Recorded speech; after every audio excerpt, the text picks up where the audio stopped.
Syrian government forces surround eastern Aleppo. The civil war in South Sudan, now into its 5th year, has killed thousands and displaced millions. Many vulnerable kids were recruited by armed groups to fight.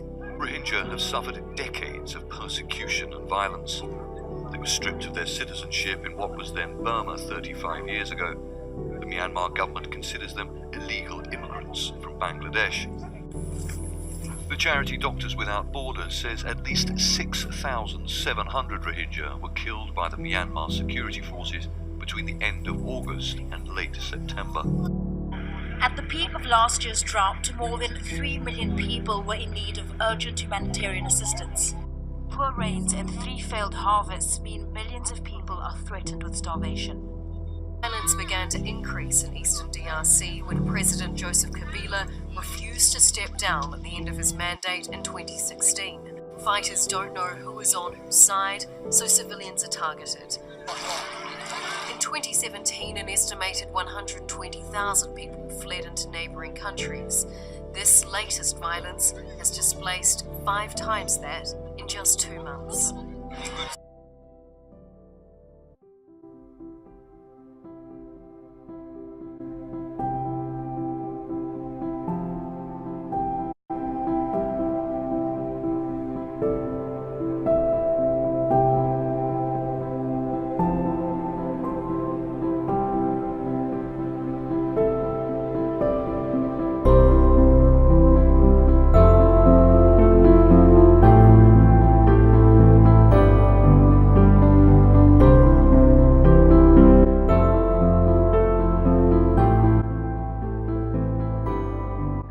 My name is Rasha. I am from Iraq. I'm from Iraq, but I came from Dubai. Lived there for 10 years. I have a family, me, my husband, my daughter, Sarah, my son Yusuf, my son Yasin. Now my husband and my daughter Sarah go back to Dubai because when we came here, know about colleges for my daughter. She needs to go back 4 years, so we think it's too much. So we decided she go back and finish her college there. My childhood, it's all in Iraq with my family, and the life at that time is very good. Everything good until I was 12th grade. There is a war on Iraq, so this period of time it's became worse for me and for my family. But still there, we have our relatives, our neighbor, our friends, so we decided to stay. After graduated from the college, I'm already a mechanical engineer.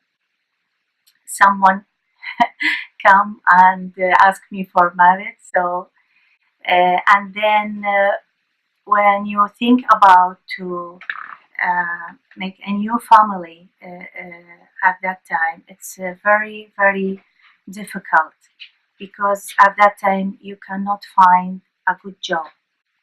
So we decided, me and my husband, to leave Iraq and go to Libya. So I'm teaching math for 6 years, and then we decided to go back Iraq. We need our family strongly because it's very important.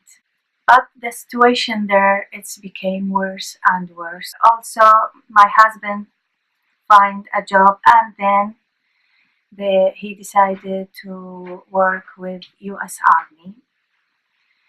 It's a very good job, but there's someone in Iraq thinking about that job. It's not good as an Iraqi, so we are threatened to be kidnapping and killing. Personally, I received an envelope. Inside there's a threatened letter, and there is a bullet inside. So I cannot say anything about this moment. It's very hard for all of us. We decided to protect our family and go to Dubai. There, it's a good life. We can find a good job, but it's very difficult and very expensive life there. Maybe they told you at any time, finish your job, you must go back to your country. My country is a very bad situation there.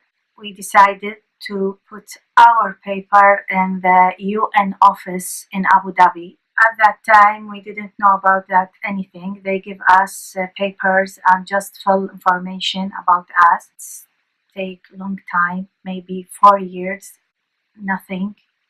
So at that time, some friends told us about organization IOM, and then again put our information there and just waiting.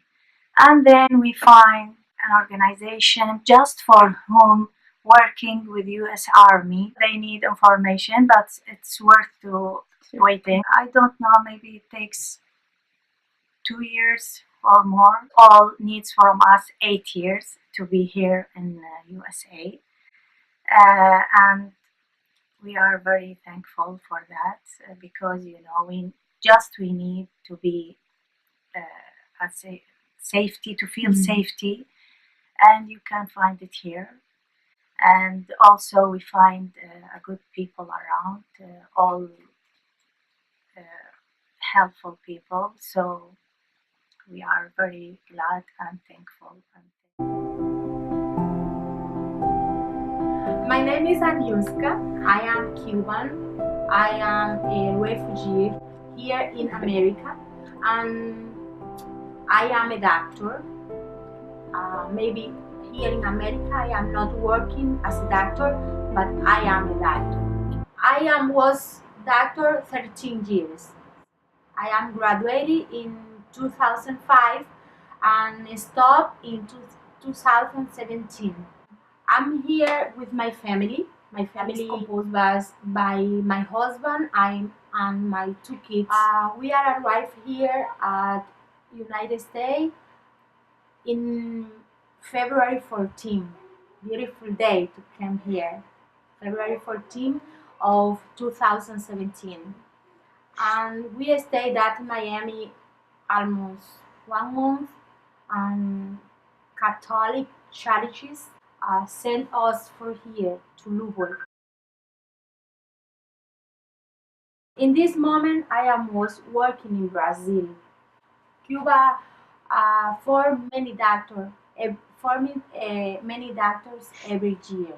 When you are Cuban doctor, you have to work by the government all your life.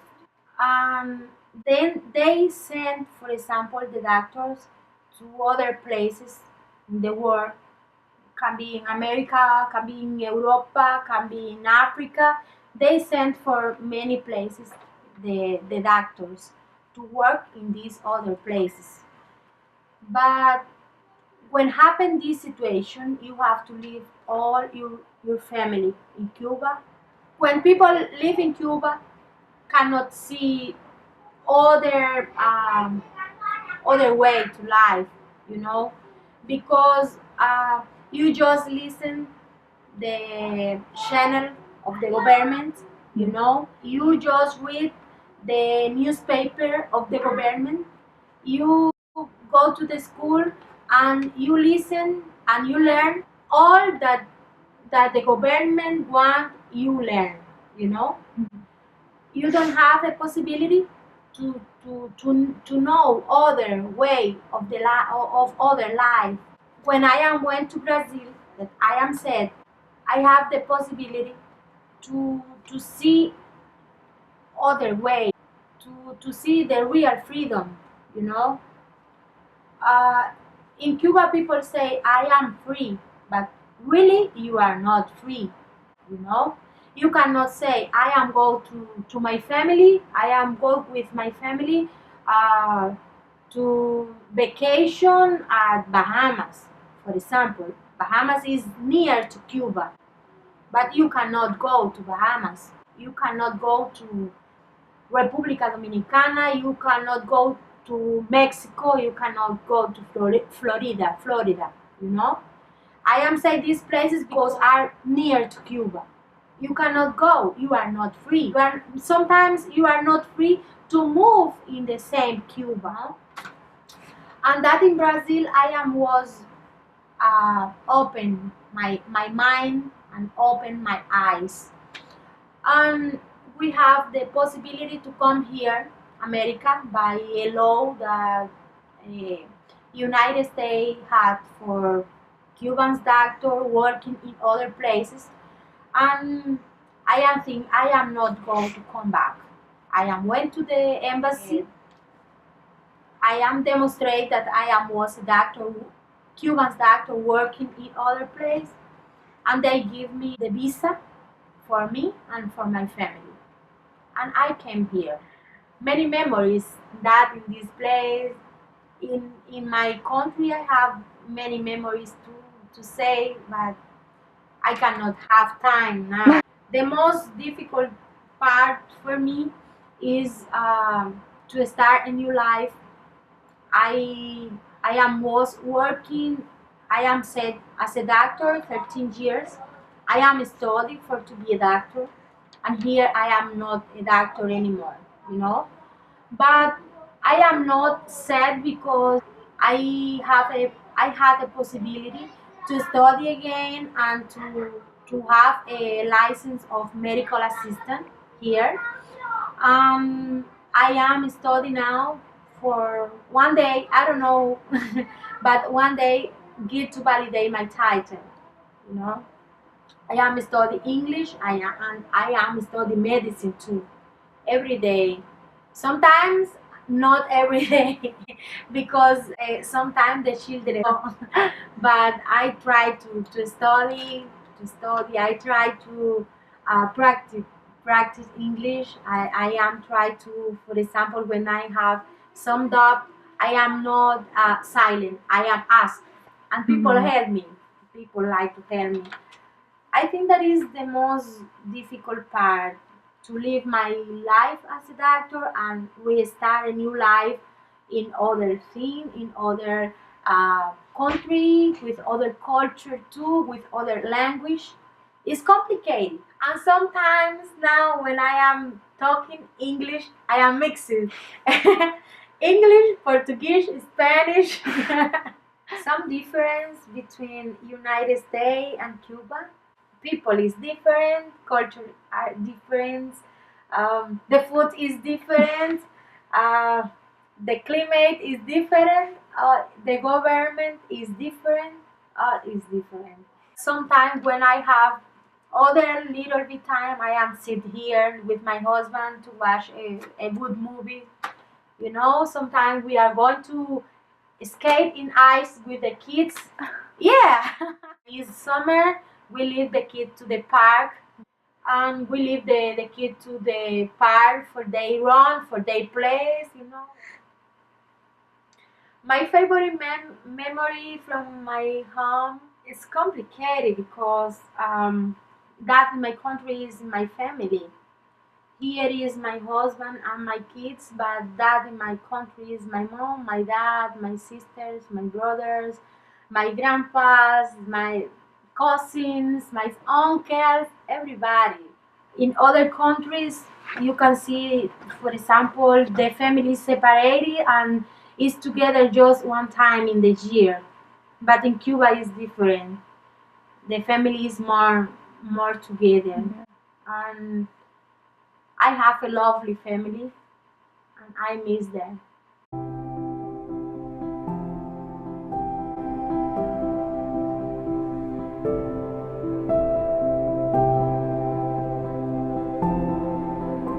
There is a process. You have first to go to their office. They call UNHCR office, and then explain why you feel the country, why you moved from Malawi. You have to explain hey, I feel my country because of this or this, and you have to prove it when you are talking. Okay. Some of the people they are crying, and the other people they're oh my god. Because other people they get there is a paper they call reje, If you just talk and they understand, like, yeah, this is the reason why you moved, and then they believe it, so they approve your case, and you have to wait. There is a paper they call status paper, so they give it to you. But you are just there, you don't know when you're gonna go. Like my family, my dad have a good life when he was in the Congo, and then he just moved in Malawi, and everything goes like it was. He lost his job. In 2008, he fled the country because of war. Yeah, and then when her wife died and the war stuff like that, he lived and go to Malawi straight. So he has to prove that. So in the camp we live like families. We really don't care like where you come from, and we speak even like different languages. And my mom was very sick. I didn't know even if she could be like in the United States today. Like she was very sick. Maybe she gonna die here. And if we find the town without like just a friend, like to a friend's house, and she helped us to stay there for a while. She could even wake up like in the morning when we just like finished take the test, and the people was asking, "Is he still alive? Is he still alive?" Like she's still alive. I feel like he's a nice place because I don't know, because I was very young. Maybe now if you take it as difficult things, you're gonna be traumatized. Like a nurse, like about all my life, and I love it.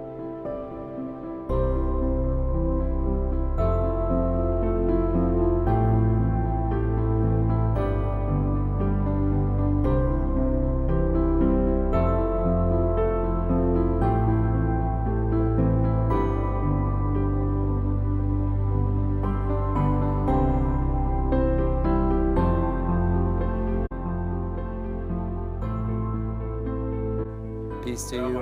I am Mohammed. I'm from Syria. I came to the United States on May 24th, 2017, and I almost have been here for 10 months. I born in Syria, pretty close from the capital of Syria, Damascus. I was living a great life and a wonderful with all safety. Suddenly, 2011, the people were protesting in the street peacefully.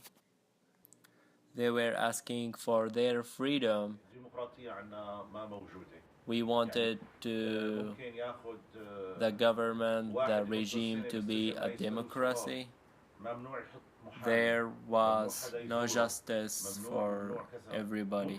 And when I'm talking about injustice, for example, some police took the people to the jail without reasons, without asking him any question, without letting him put a lawyer, and they don't allow the people to visit him.